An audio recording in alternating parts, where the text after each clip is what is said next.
नमस्कार, Shriram time news मध्ये मी कैलास सोनवणे आपले हार्दिक स्वागत करतो। सुरुवातीला पाहूया 24 तासातील ताज्या घडामोडी। महामार्गावर लळिंग घाटात तिहेरी विचित्र अपघातात टोल कर्मचाऱ्यासह 6 जणांचा मृत्यू। टोल कर्मचाऱ्याच्या मृत्यूमुळे टोल कर्मचाऱ्यांनी केले काम बंद आंदोलन। राज्यातील गोवंश हत्याबंदी कायद्याच्या कडक अंमलबजावणीसाठी गृह विभागाने जारी केलेल्या नवीन शासनादेशाचे काटेकोर पालन करण्याची मागणी। नीट पेपर फुटी प्रकरणी निपक्षपातीपणे तपासून सर्व दोषींवर कठोर कारवाईची मागणी।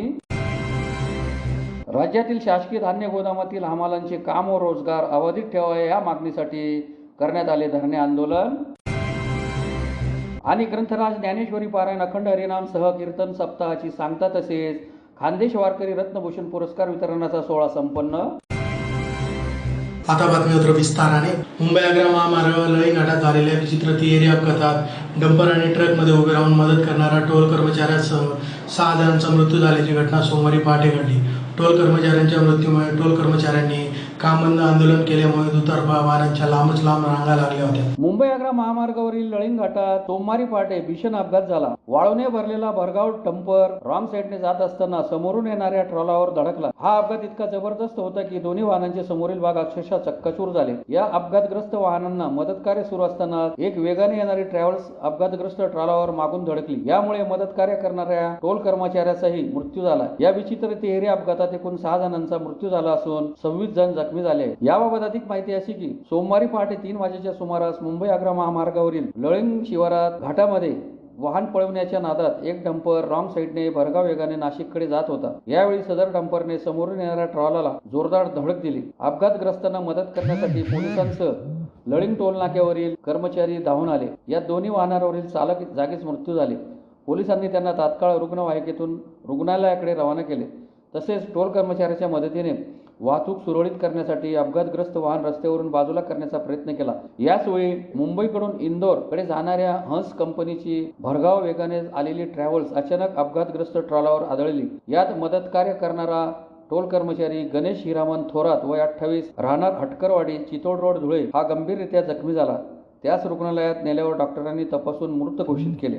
अपघाताचे वृत्त कळताच पोलीस अधीक्षक विशाल आनंद सिंगुरी, उपविभागीय पोलीस अधिकारी राजकुमार उपासे, मोहाडी पोलीस ठाण्याच्या पोलीस निरीक्षक शिल्पा पाटील, चाळीसगाव रोड पोलीस ठाण्याचे पोलीस निरीक्षक सुरेश कुमार दुसर, महामार्ग पोलीस आणि पोलीस पथक घटनास्थळी दाखल झाले होते। महामार्ग पोलिसांनी वाहतूक सुरळीत करण्यासाठी प्रयत्न केले। मोहाडी पोलिसांनी लळिंग टोल नाक्याच्या कर्मचाऱ्यांच्या मदतीने जखमी व मृतांना रुग्णालयात हलवण्यात आले। मदतीसाठी धावलेल्या टोल कर्मचाऱ्याचा या अपघातात मृत्यू झाला। या घटनेच्या निषेधार्थ टोल कर्मचाऱ्यांनी नंतर महामार्ग रोखून धरला। त्यामुळे वाहनांच्या लांबच लांब रांगा लागल्या। मृतांमध्ये लक्झरी बस चालक जावेद खान वय 43 राहणार बडवानी मध्य प्रदेश, मनोज नरवाळ वय 32 राहणार टोकरे मालेगाव, तसेच टोल कर्मचारी गणेश हिरामन थोरात वय 35 राहणार हटकरवाडी चितोड रोड धुळे, अमीर सगीर कुरेशी वय 29, समीर कुरेशी वय 32 दोघे राहणार आनंद बीडी पिंपरी जिल्हा वडवानी, डंपर चालक योगेश पंडित मंडलिक वय 34 राहणार सोयगाव तालुका मालेगाव यांचा समावेश आहे। जखमींमध्ये सुरभी महाजन 32, शिवाय महाजन 9, दीपक वालके 26, सपना महाजन 40, अनिता वालके 45, विजय सिंह 50, तबरीश अन्सारी 45, सपना दिवान 35, इम्रान खान 35, भावना अटकर 28, हुसेना 32, सामीन सय्यद 45, सकीला सय्यद 50, सय्यद अयूब 45, शैलेश आक्या 22, जेबान अली 58, मुस्कान खान 22, अनिल वर्मा 53, अरविंद जैन 47, अजय कुमार 26, शहीद मोहम्मद 31, अंकित राजपूत 24, अभिजित आपटे 25, कनक सोनी 19 आणि संगीता सोनी 47 यांचा समावेश आहे। टोल कर्मचाऱ्यांच्या रास्ता रोकोची माहिती मिळताच जिल्हा पोलीस अधीक्षक विशाल आनंद यांनी घटनास्थळी भेट देत आंदोलकांशी चर्चा करीत त्यांची समजूत काढण्याचा प्रयत्न केला। आंदोलकांनी घटनेची गंभीरता पाहून सहकार्य करावे अशी विनंती केली। यावेळी उपविभागीय पोलीस अधिकारी राजकुमार उपासे, मोहाडी पोलीस ठाण्याच्या पोलीस निरीक्षक शिल्पा पाटील, चाळीसगाव रोड पोलीस ठाण्याचे सुरेश कुमार घुसर आदी उपस्थित होते। कोण काय करल, प्रशासन काय करल, राष्ट्रीय महामार्ग भारतीय राष्ट्रीय महामार्ग या लोकांनी आम्ही गेल्या 15 दिवसापासून त्यांच्याकडे न्यायाची भीक मागू राहिलो। साहेब आम्हाला सर्व कर्मचाऱ्यांना कामावर घ्या। आम्ही 15 वर्षापासून या वेळेवरती कैक लोकांचे मृत्यू वाचवले, जीव वाचवले, तात्काळ सुविधा देऊन आम्ही त्यांचे प्राण वाचवले। आज राष्ट्रीय महामार्गाने जे 15 दिवसापासून आमचं आंदोलन चालू आहे. त्यांनी आम्हाला फक्त पुढं ढकलत करून त्या गोष्टीचं नुसतं आश्वासन दिलं.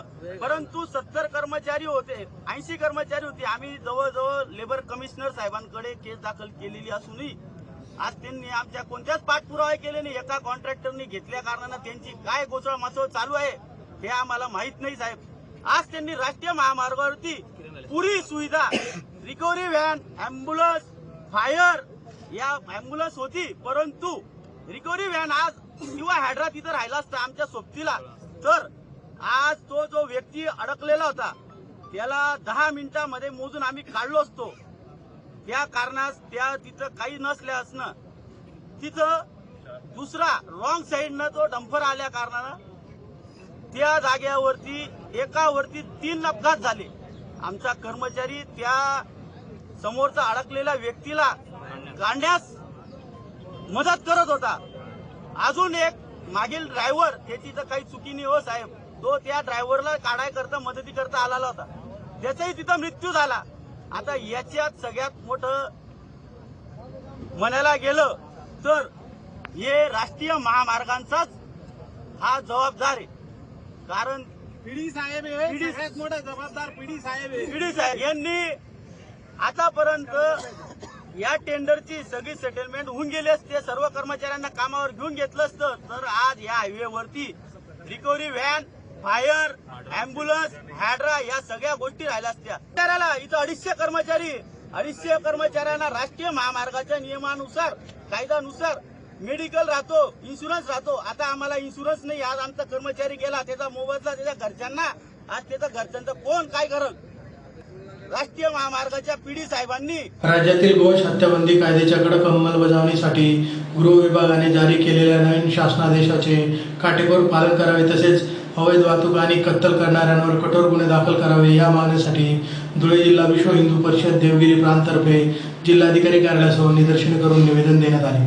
राज्यातील गोवंश हत्याबंदी कायद्याचा कडक अंमलबजावणीसाठी गृह विभागाने जारी केलेल्या नवीन शासन आदेशाचे काटेकोर पालन करावे, तसेच अवैध वाहतूक आणि कत्तल करणाऱ्यांवर कठोर गुन्हे दाखल करावे या मागणीसाठी धुळे जिल्हा विश्व हिंदू परिषद देवगिरी प्रांततर्फे जिल्हाधिकारी कार्यालयासमोर निदर्शने करून निवेदन देण्यात आले. निवेदनात म्हटले आहे की आम्ही आपले लक्ष महाराष्ट्र शासनाच्या गृह विभागाने नुकत्याच जारी केलेल्या एका अत्यंत महत्त्वपूर्ण आणि ऐतिहासिक शासन देशाकडे वेधू इच्छितो. महाराष्ट्र सरकारने स्वदेशी गायीला राज्यमाताचा दर्जा दिला असून संपूर्ण राज्यात गोवंश हत्याबंदी आणि त्यांच्या अवैध वाहतुकीला कायद्याने पूर्णपणे प्रतिबंध केला आहे. परंतु अत्यंत खेदाची बाब अशी आहे की अजूनही काही समाजकंटक आणि तस्कर पोलिसांच्या डोळ्यात धूळ फेकून छुप्या मार्गाने गोवंशाची अवैध वाहतूक आणि कत्तल करत असल्याचे सातत्याने समोर येत आहे. या बेकायदेशीर कृत्यामुळे राज्यातील प्राणी कल्याण कायदे तर पायदळीत तुडवले जात आहेतच, शिवाय बहुसंख्य हिंदू समाजाच्या धार्मिक भावना दुखावल्या जाऊन कायदा व सुव्यवस्थेचा प्रश्न निर्माण होत आहे. या गंभीर बाबींची दखल घेत महाराष्ट्र शासनाच्या गृह विभागाने दिनांक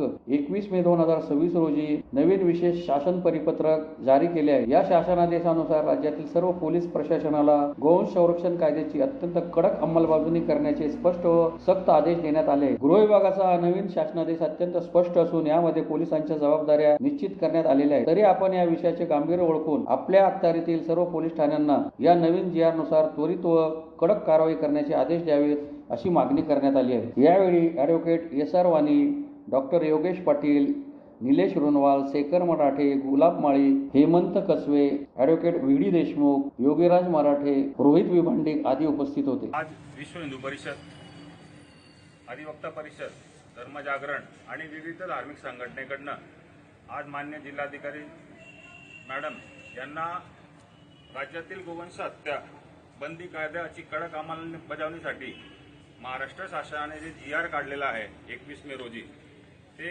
बकरी ईदच्या पार्श्वभूमीवर अनधिकृत गोवंश तस्करी आणि हत्या आणि जे अवैध कत्तलखाने चालू आहे ते त्वरित बंद करून संबंधित जे काही अधिकारी त्यासाठी त्यांनी एक विशेष पथक आणि नोडल अधिकारी हे नियुक्त केलेले आहे. त्यांच्या मार्फत तातडीने या सर्व गोष्टींवर कारवाई होऊन कठोर कारवाई करण्यात यावी यासाठी आम्ही आज मान्य जिल्हाधिकारी मॅडम यांना निवेदन दिलेलं आहे. जय श्रीराम. नेट पेपर फुटी प्रकरणी निपक्षपातीपणे तपास होऊन सर्व दोषी व्यक्तींवर कठोर कारवाई करावी या मागणीसाठी प्रोफेशनल टीचर असोसिएशन धुळेतर्फे जिल्हाधिकारी कार्यालयासमोर निदर्शने करून निवेदन देण्यात आले. नीट पेपर फुटी प्रकरणाची निपक्षपातीपणे चौकशी होऊन तपास व्हावा, सर्व दोषींवर कठोर कारवाई करावी या मागणीसाठी प्रोफेशनल टीचर्स असोसिएशन धुळेतर्फे जिल्हाधिकारी कार्यालयासमोर निदर्शने करून निवेदन देण्यात आले आहे. निवेदनात म्हटले आहे की वैद्यकीय प्रवेशासाठी अत्यंत महत्त्वपूर्ण असलेली नीट UG 2026 परीक्षा पेपर फुटी आणि मोठ्या प्रमाणात झालेल्या गैरव्यवहारांमुळे देशभरातील 22 लाखाहून अधिक विद्यार्थ्यांच्या मेहनतीवर पाणी फिरवणाऱ्या या पेपर फुटीचा तसेच या पेपर फुटीमध्ये सामील असणाऱ्या सर्व व्यक्तींचा महाराष्ट्र प्रोफेशनल टीचर्स असोसिएशन तीव्र निषेध करत आहे. क्लास संचालक दोष आढळल्यास त्यांच्यावरही कठोर कारवाई करावी. संघटना कोणत्याही दोषी क्लास संचालकाच्या पाठीशी राहणार नाही. PTA ही संघटना गेली 28 वर्षे नेहमीच सर्वसामान्य प्रामाणिक क्लास संचालकांच्या हितासाठी कार्यरत राहिलेली आहे. दिवसरात्र मेहनत करून अभ्यास करणाऱ्या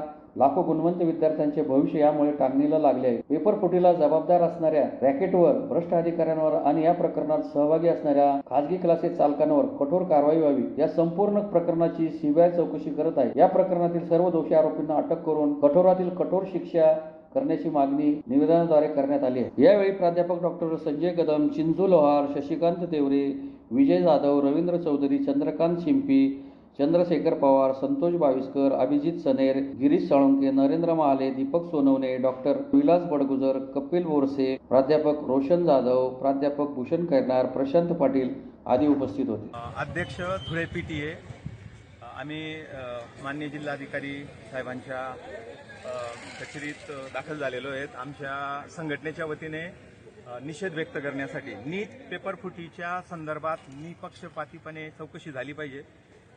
दुसरं, जे 22 लाखांहून जास्त विद्यार्थी या परीक्षेला बसलेले होते त्या सगळ्यांना न्याय मिळाला पाहिजे.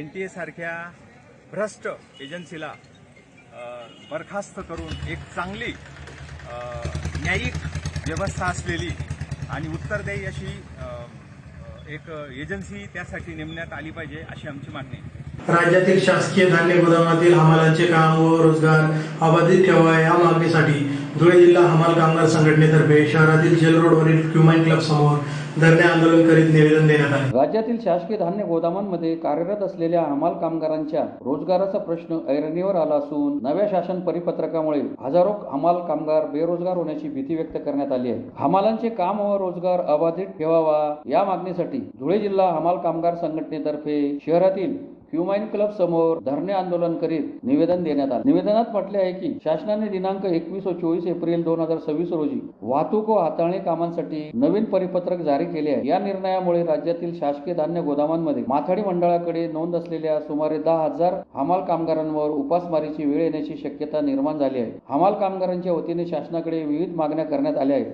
त्यामध्ये शासकीय धान्य गोदामातील हाताळणी व वाहतूक कामे माथाडी मंडळातील नोंदित हमाल कामगाराकडूनच करून घ्यावीत अशी प्रमुख मागणी करण्यात आली आहे. तसेच औरंगाबाद खंडपीठाच्या आदेशानुसार गोदामातील मजुरी व लेवीची रक्कम माथाडी मंडळात जमा करावी, थकीत मजुरी तात्काळ अदा करावी, महागाई निर्देशांकानुसार फरक व वाढ द्यावी आणि हमालांना नागरी सुविधा उपलब्ध करून द्याव्यात अशा मागण्यांचाही समावेश आहे. शासनाने या मागण्यांची दखल न घेतल्यास दिनांक 27 जून 2026 पासून जिल्ह्यातील शासकीय धान्य गोदामांमधील कामे बेमुदत बंद आंदोलन करण्यात येईल असा इशाराही संघटनेने दिला आहे. या आंदोलनात गंगाधर कोळेकर, भागवत चितळकर, योगेश त्रिभुवन, सुरेश ऐरे, दिनकर सोनू बागुल, श्याम चांडे, अशोक भिल, श्रावण चौधरी, भिकन चौधरी यांच्यासह अनेक हमाल बांधव सहभागी झाले होते. शासनाने जे सरकारी धान्य गोडवणे या ठिकाणी जे टेंडर काढता येते ते टेंडर डायरेक्ट ठेकेदार म्हणजे वाहतूक ठेकेदारीच्या नावाने ते टेंडर देणार आहे.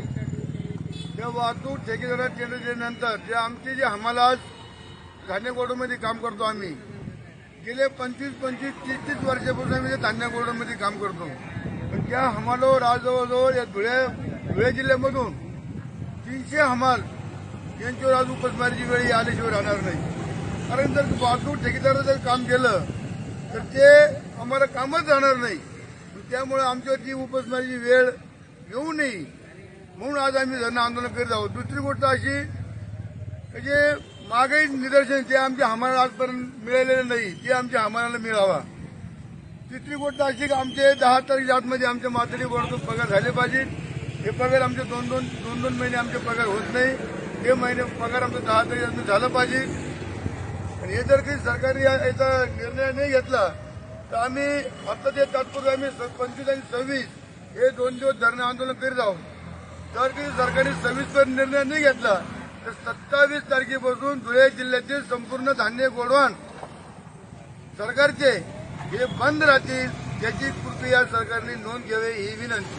कानदेश वारकरी सेवा मंडळ धुळेतर्फे पवननगर येथील प्रसन्न हनुमान मंदिर येथे आयोजित ग्रंथराज ज्ञानेश्वरी पारायण अखंड हरिनाम सह कीर्तन सप्ताहाची सांगता व कानदेश वारकरी रत्नभूषण पुरस्कार वितरणाचा सोहळा रविवारी सायंकाळी संपन्न झाला. कानदेश वारकरी सेवा मंडळ धुळेतर्फे शहरातील पवननगर प्रसन्न हनुमान मंदिर येथे दिनांक 16/5/2026 ते रविवार दिनांक 24/5/2026 पर्यंत ग्रंथराज ज्ञानेश्वरी पारायण अखंड हरिनाम संकीर्तन सप्ताहाचे आयोजन करण्यात आले होते. सप्ताहाच्या समाप्तीनिमित्त रविवारी सायंकाळी कानदेश वारकरी रत्नभूषण पुरस्काराचा वितरणाचा सोहळा संपन्न झाला. कार्यक्रमाच्या अध्यक्षस्थानी शहराचे आमदार अनुप अग्रवाल हे उपस्थित होते. यावेळी उपस्थित प्रमुख अतिथींच्या हस्ते हरिभक्त परायण ज्ञानेश्वर माऊली बेलदार वाडीकर, पाठशाळा गोंदूरचे हरिभक्त परायण सुदर्शन महाराज गायकवाड, वारकरी शिक्षण संस्था आळंदी देवाचे विश्वस्त हरिभक्त परायण दिनकर शास्त्री महाराज तसेच जिंडोरी येथील हरिभक्त परायण विश्वनाथ महाराज कोले यांना कानदेश वारकरी रत्नभूषण पुरस्काराने सन्मानित करण्यात आले. यावेळी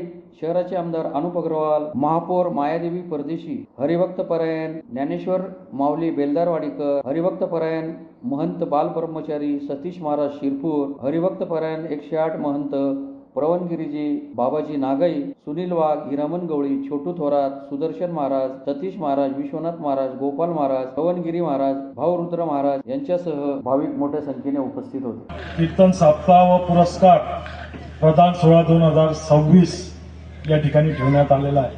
कोणी आता प्रास्ताविक मध्ये भरपूर काही गोष्टी सांगितल्या. काही लोक म्हणतात का वारकरी समाजामध्ये घुसखोरी झालेली आहे. वारकरी समाज धर्माविषयी बोलतात, कीर्तनकार धर्म शिकवतात.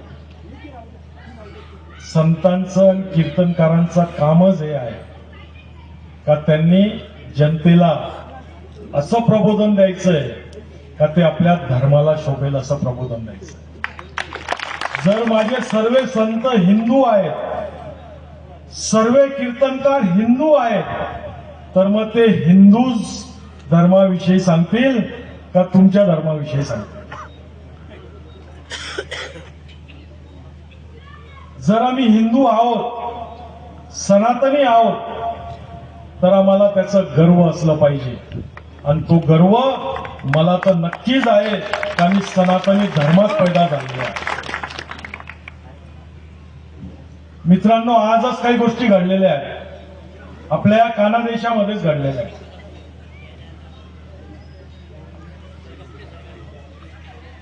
बुधवारी काय बकरी ईद आहे ना. नंदुरबारून किती लोक आलेले तिथे? चांगली संख्या आहे. नंदुरबारच्या अक्कलकुवा तालुक्यामध्ये 2 तासापूर्वी 150 गायी ज्या खतलीला जात होत्या त्या धरल्या गेल्या. 150 गायी. 4 तासापूर्वी एका छोट्या स्विफ्ट गाडीमध्ये धुळ्यात स्टेशन रोडवरती 2 गायी आम्ही धरल्या आणि ती पूर्ण गाडी त्या कार्यकर्त्यांनी त्या ठिकाणी फोडली. कुठल्या धर्मात सांगितलंय का गाईला मारा? गौ मातेला पण आई मानतो ना? जोरात सांगा, मानतो का नाही? मग आपली आई जर कापली गेली तर आपण सहन करणार आहोत का फक्त बोलायला गौ माता म्हणतो आपण?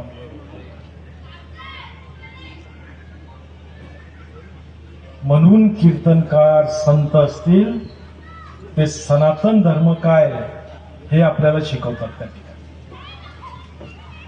तुम्ही तुमचा जो त्योहार असेल तो मनवा, आमचा विरोध नाही. पण आमच्या गौमातेला हात लावला तर याद राखा,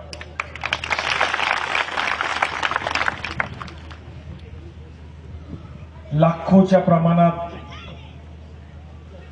गौमाता कापल्या जातात या दिवसांमध्ये.